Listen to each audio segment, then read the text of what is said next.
नमस्कार दोस्तों, एक लंबे अंतराल के बाद फिर से एक नए वीडियो में आपका मैं स्वागत करता हूं। वर्ग 3 चयन परीक्षा जब से समाप्त हुई है, वर्ग 3 चयन परीक्षा में सिलेक्शन और कट ऑफ को लेकर के काफ़ी सारे वीडियोस आप लोगों को देखने जरूर मिले होंगे।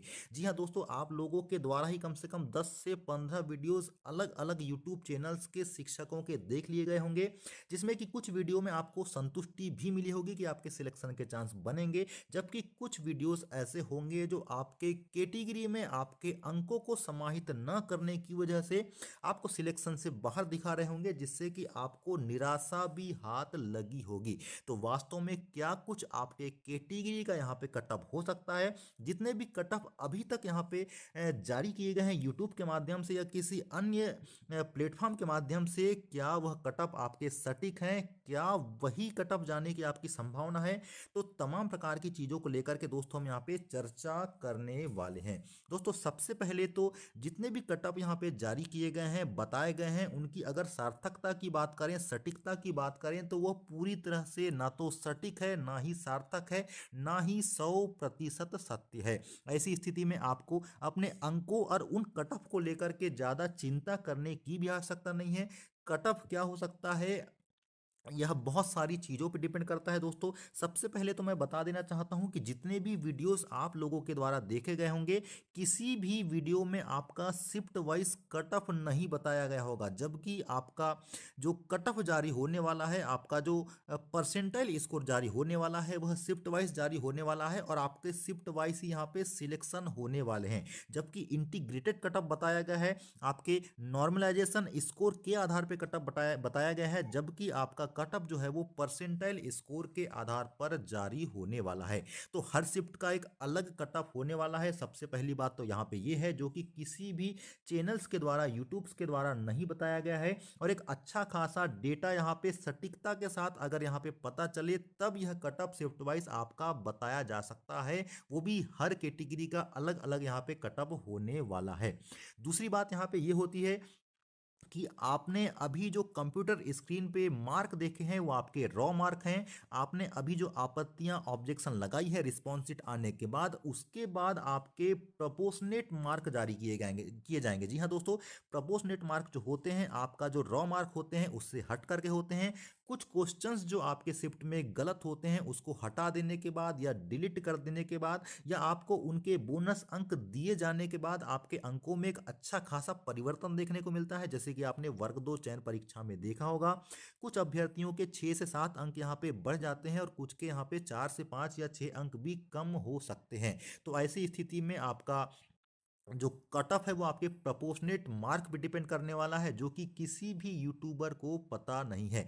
तीसरी एक महत्वपूर्ण बात मैं आपको बता देने वाला हूं कि आपके जो पदों की संख्या, जैसे कि आप यहां पे स्क्रीन पे देख भी सकते हैं, उन पदों की संख्या वो भी कैटेगरी वाइज यहाँ पे क्या हो सकती है, उस पर कट ऑफ डिपेंड करेगा। जैसे कि आप यहाँ पे देख सकते हैं कि 10,000 कुछ पद आपके डीपीआई के दिए गए थे, जबकि 2,900 या 3,000 के आसपास पद आपके ट्राइबल डिपार्टमेंट के दिए गए थे। अगर देखा जाए तो एक बहुत बड़ा आंकड़ा आपको 13,000 यहाँ पे देखने को मिलता है। लेकिन अगर ओबीसी की ही हम बात करें तो यहाँ पे 87% पदों पे ही आपका रिजल्ट जारी किया जाने वाला है, 14% पदों को होल्ड कर दिया जाएगा।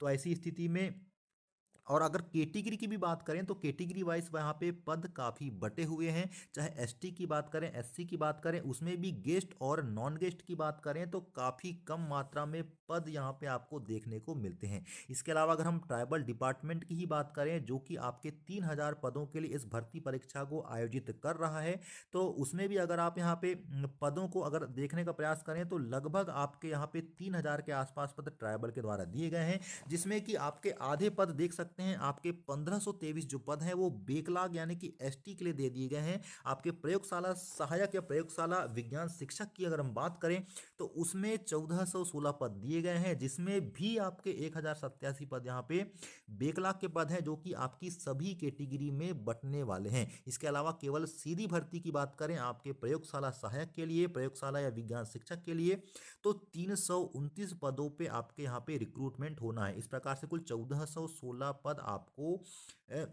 ट्राइबल विभाग में देखने को मिलेंगे, जबकि 3,000 के आसपास पद आपको यहाँ पे दिखाई दे रहे हैं। तो एक पदों की संख्या है दोस्तों, वो भी आपकी डिपेंड करेगी कि आपको कितने यहाँ पर कहना चाहिए सिलेक्शन के चांस बनेंगे। तो पदों की संख्या आपकी शिफ्ट वाइज डिपेंड करेगी। जी हाँ, अगर आपके यहाँ पे 5 दिनों में 10 शिफ्ट हुई है तो हर शिफ्ट से समान संख्या में कैंडिडेट्स को यहाँ पे सिलेक्शन दिया जाएगा।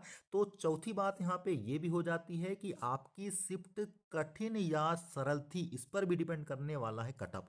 जी हाँ दोस्तों, अगर आप अब शिफ्ट कठिन है या सरल ये कैसे डिसाइड किया जाएगा, क्योंकि हर अभ्यर्थी कह रहा है कि उसकी शिफ्ट यहाँ पे कठिन थी अन्य शिफ्ट्स की तुलना में। तो दोस्तों, कठिन शिफ्ट है या सरल शिफ्ट है ये हम डिसाइड नहीं कर सकते। एक्चुअल में आपने जो अंक प्राप्त किया है उससे कम अंक लाने वालों की संख्या अगर आपकी शिफ्ट में आपकी कैटेगरी में ज़्यादा है तो ऐसी स्थिति में आपके कम अंकों में भी ज़्यादा परसेंटाइल निकल कर के आने वाला है, और ज़्यादा परसेंटाइल के आने से आपके सिलेक्शन के यहाँ पे चांस बनेंगे। और अगर इन पदों को आपके शिफ्ट वाइज डिवाइड कर दिया जाए तो आपकी कैटेगरी में जितने भी पद आते हैं, अगर आपके परसेंटाइल स्कोर के आधार पर अगर उन पदों में आप टॉप में आ जाते हैं तो आपके सिलेक्शन के चांस बनेंगे। तो अभी से ये डिसाइड कर देना कि कौन सी शिफ्ट आसान थी कौन सी शिफ्ट कठिन थी हम नहीं कह सकते। एक्चुअल में अभ्यर्थियों के द्वारा किस प्रकार से स्कोर किया गया है और उनसे कम अंक लाने वाले अभ्यर्थियों की संख्या कितनी है, इस आधार पे उस पर्टिकुलर अभ्यर्थी ये डिसाइड करेगा कि वास्तव में उसकी शिफ्ट यहाँ पे सरल है कि कठिन है। तो दोस्तों, ये तो एक आपका चौथा फैक्टर हो गया। इसके बाद एक फैक्टर यहाँ पे और होने वाला है परसेंटाइल का, जिसकी कि बार बार मैं बात कर रहा हूँ। तो बहुत सारे ऐसे फैक्टर हैं जिसको कि किसी भी प्रकार से एनालिसिस ना करके यूट्यूब चैनल्स के माध्यम से कट ऑफ को प्रसारित किया जा रहा है, जो कि सटीकता से बहुत ज़्यादा दूर है। तो ऐसी स्थिति में हाई परसेंटाइल पे आपके सिलेक्शन के चांस बनेंगे या कट ऑफ ज़्यादा जाने की संभावना है, तो दोस्तों मैं ये बिल्कुल नहीं कह रहा हूँ। बस मैं यहाँ पे यह बताने का प्रयास कर रहा हूँ कि क्या क्या फैक्टर आपके हो सकते हैं जो आपके कट ऑफ मार्क को या आपके सिलेक्शन को यहाँ पे निर्धारित करने वाले हैं। अगर बात करें सिलेक्शन की तो कुछ शिफ्ट ऐसी भी हो सकती है जिसमें कि आपके 60 अंकों में भी यहाँ पे सिलेक्शन हो जाए, और कुछ शिफ्ट ऐसी हो सकती है जिसमें कि 65 अंकों में भी आपको सिलेक्शन देखने को ना मिले। डेफिनेटली अगर प्रश्न पत्र के स्तर की बात करें तो इस बार लेवल अच्छा खासा यहाँ पे वर्ग 3 चयन परीक्षा का दिया हुआ था, अभ्यर्थियों के द्वारा ज़्यादा स्कोर नहीं किया गया है। लेकिन फिर भी बता दूं कि आपका जो नॉन गेस्ट कैटेगरी का कट ऑफ है उसमें आपको काफ़ी ज़्यादा अंकों में यहाँ पे बढ़ोतरी देखने को मिलने वाली है। अगर अनरिजर्व्ड की बात करें तो आपका कट ऑफ यहाँ पे काफ़ी रहने वाला है, क्योंकि अदर स्टेट वाले जो कैंडिडेट्स थे उन्होंने काफ़ी अच्छे नंबर यहाँ पर गेन किए हैं। तो हालांकि कम अंकों में भी सिलेक्शन देखने को मिलेगा, ये डिपेंड करेगा आपकी शिफ्ट पे, आपकी शिफ्ट के हिसाब से आपके अंकों का कितना परसेंटाइल यहाँ पे निकल के आ रहा है। इसके अलावा अगर अतिथि शिक्षकों की बात करें तो डेफिनेटली नॉन गेस्ट से उनका कट ऑफ यहाँ पे काफ़ी कम रहने वाला है, लेकिन किस शिफ्ट में यहाँ पे कट ऑफ कम रहेगा उसकी वो एक अलग फैक्टर यहाँ पे हो जाता है दोस्तों। उसके लिए मुख्य रूप से हमें यहाँ पे पहले तो ये जानना पड़ेगा कि हर शिफ्ट में अभ्यर्थियों के द्वारा किस प्रकार से स्कोर किए जा रहे हैं, किस कैटेगरी में कितने अभ्यर्थियों के स्कोर यहाँ पे 65 आए हैं, 70 आए हैं, 55 आए हैं, 50 आए हैं। अब ये सटीक रूप से अगर आपके पास एक डेटा है जिसको कि अभ्यर्थियों के द्वारा सर्वे करके बिल्कुल सही तरीके से जानकारी को फीड किया गया होगा और उस डाटा को अगर एक जाई किया जाता है तभी यहाँ पे कट ऑफ की सटीकता तक पहुँचा जा सकता है, कट ऑफ के बिल्कुल पास पहुँचा जा सकता है। अदरवाइज अभी तो आप चिंता कट ऑफ को लेकर के बिल्कुल मत करिए, रिजल्ट का इंतजार करिए। हम उम्मीद करते हैं कि आपका रिजल्ट बहुत ही बेहतर हो, आप सभी का सिलेक्शन हो। लेकिन फिर से वही बात कर रहा हूं कि यह पूरी तरह से आपके परसेंटाइल स्कोर पे निर्भर करने वाला है। आगे के लिए आपको मैं शुभकामनाएं देता हूं। तब तक के लिए नमस्कार।